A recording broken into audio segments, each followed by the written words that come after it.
अब हम illustration number 3 करने जा रहे हैं स्टडी मटेरियल की, जिसमें होता क्या है, राखी गीता को 1000 radio sets at the rate of ₹900 9 lakh का सामान भेजती है, जिसमें वो फ्रेट इंटर करती है 7650 और इंश्योरेंस चार्जेस रुपये 3250। इसमें होता क्या है, लेकिन 50 जो सेट्स होते हैं वो लॉस्ट हो जाते हैं in transit, 50 lost in transit. ठीक है, तो अल्टीमेटली 950 रेडियो सेट्स ही रिसीव करती है गीता। ठीक है, और उसमें वो 10,500 कैरेज इंटर करती है ना, और उसे अल्टीमेटली 6% कमीशन ऑन सेल मिलना है, जिसके लिए वो ये सारा कंसाइनमेंट मतलब परचेज मतलब उसको एजेंट कमीशन कितना मिलना, 6% कमीशन ऑन सेल, और सेल करने के लिए वो 2500 एक्सपेंसेस इंटर करती है, और ये बायर को 750 रेडियो सेट्स बेच देती है एट द रेट ऑफ 1200। ठीक है, तो अल्टीमेटली अगर आप देखो तो 1000 इन्वेंट्री चली थी, हजार इन्वेंट्री थी मेरे पास, जिसमें से 50 मेरे पास लॉस्ट हो गई और 750 मेरे पास सेल हो गई,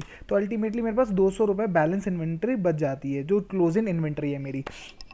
तो अब हम इसके अकाउंटिंग देखते हैं। उसमें क्या होता है, सबसे पहले क्या हुआ, अब हमें क्या करना है, सबसे पहले अगर आप देखो तो सबसे पहले फ्रेट का खर्चा बुक कर दिया हमने पूरा, इंश्योरेंस का हमने खर्चा बुक कर दिया, और इन्वेंट्री जो आउट हुई थी वो 9 लाख रुपए, वो भी हमने खर्चा बुक कर दिया। मतलब ये जो हुए ये तीनों एक्सपेंसेस कंसाइनर ने इनकर किए, मतलब राखी ने इनकर किए। ठीक है, फिर अब हम क्या करते हैं, जो कंसाइनी ने एक्सपेंसेस इनकर दिए 10,500 ये और 2500 जो इसने इनकर किए, तो ये भी हमने डेबिट मार दिए कंसाइनमेंट अकाउंट में। अब क्या हुआ, कमीशन अभी हम देख लेते हैं, 6% सेल का आया। तो अब सेल कैसे आई, सेल आई है 750 इंटू 1200, तो 9 लाख रुपए, तो इंटू 54,000 रुपये, तो ये कमीशन निकल गया, सीधा सीधा, सिंपल है बहुत। ठीक है, तो सेल हो गई और कमीशन बुक हो गया। अब सबसे इंपॉर्टेंट चैलेंज जो है हमारे पास वो ये है, तो एक तो हमें लॉस एंड ट्रांजेक्ट निकालना है, दूसरा हमें इन्वेंट्री निकालनी है। तो अगर ये दो फिगर्स अब हमने निकाल दी तो हमारा क्वेश्चन सॉल्व हो जाएगा। तो अब सबसे पहले तो मैं लॉस एंड ट्रांजेक्ट में आपको ये बताना चाहता हूँ कि लॉस एंड ट्रांजेक्ट मतलब सामान पहुँचा ही नहीं,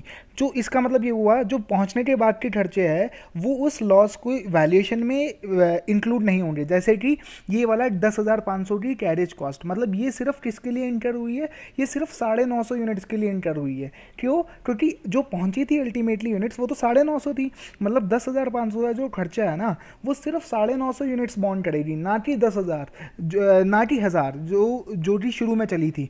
मतलब इसका मतलब हुआ अगर लॉस्ट एंड ट्रांजिट होता है तो ट्रांजिट के बाद वाला जो खर्चा होता है वो सिर्फ फ्रेश यूनिट, मतलब जो अल्टीमेटली गुड यूनिट्स बची उसी में बॉर्न होगा। मतलब ये एबनॉर्मल लॉस है। सबसे पहली बात तो लॉस्ट इन ट्रांजिट क्या है, ये एबनॉर्मल लॉस है जो हुआ है हमें। तो एबनॉर्मल लॉस हमें कंसाइनमेंट अकाउंट में से हटाना है, तो ये हटाने का है, तो अब इसकी वैल्यूएशन करनी पड़ेगी। तो इसकी वैल्यूएशन में हमें क्या करना पड़ेगा, तो 50 लॉस्ट इन ट्रांजिट हुए, तो इसका मतलब ये हुआ यहाँ से यहाँ तक का खर्चा हमें जोड़ना पड़ेगा। इसका मतलब क्या हुआ, जो खर्चा सिर्फ ट्रांजिट के लिए था वो हमें जोड़ना पड़ेगा। तो ये इसका मतलब ये और डिवाइड विथ 1000 इंटू 50, इसका मतलब इतना मेरा लॉस्ट इन ट्रांजिट हो गया, है ना। और ये मैंने हटा दिया, मतलब P&L को क्रेडिट मार दिया। अब मैंने ये क्रेडिट मारा तो डेबिट मैंने कहाँ मारा, ये मेरे P&L में मार दिया मैंने डेबिट। ये ऐसा क्यों किया, अब मेरे को कंसाइनमेंट की प्रॉफिटेबिलिटी सुधारनी है। अगर आप ये पार्ट 3 में वीडियो देखोगे तो आपको ज़्यादा बेटर समझ आएगा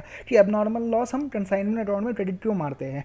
क्योंकि होगा क्या, अल्टीमेटली जब इन्वेंट्री जो अब बची वो तो सिर्फ 200 यूनिट बची और 50 यूनिट मेरा एबनॉर्मल लॉस है। अगर मैं 50 को भी एक्सपेंस दिखा दूंगा तो ये मेरी कंसाइनमेंट की प्रॉफिटेबिलिटी को खराब कर देगा। तो मुझे ये लॉस हटाना है। अब इस लॉस की वैल्यूएशन कैसे होगी, इस लॉस की वैल्यूएशन ऐसे होगी कि जितना कॉस्ट उस टाइम तक लगी थी उसका प्रोपोर्शनेट वो होगा। ठीक है, अब मुझे क्लोजिंग स्टॉक की वैल्यूएशन करनी है। तो मेरे पास 200 इन्वेंट्री बची थी, तो अब अगर मुझे इसकी वैल्यूएशन करनी है तो सबसे पहले तो मैंने क्या किया, सबसे पहले तो मैंने जो खर्चा चला था, ठीक है, इसे मैंने डिवाइड कर दिया 10,000 इंटू 200, तो मतलब इतनी मेरे पास क्लोजिंग स्टॉक, ये तो मेरे पास जो कंसाइनर की कॉस्ट थी।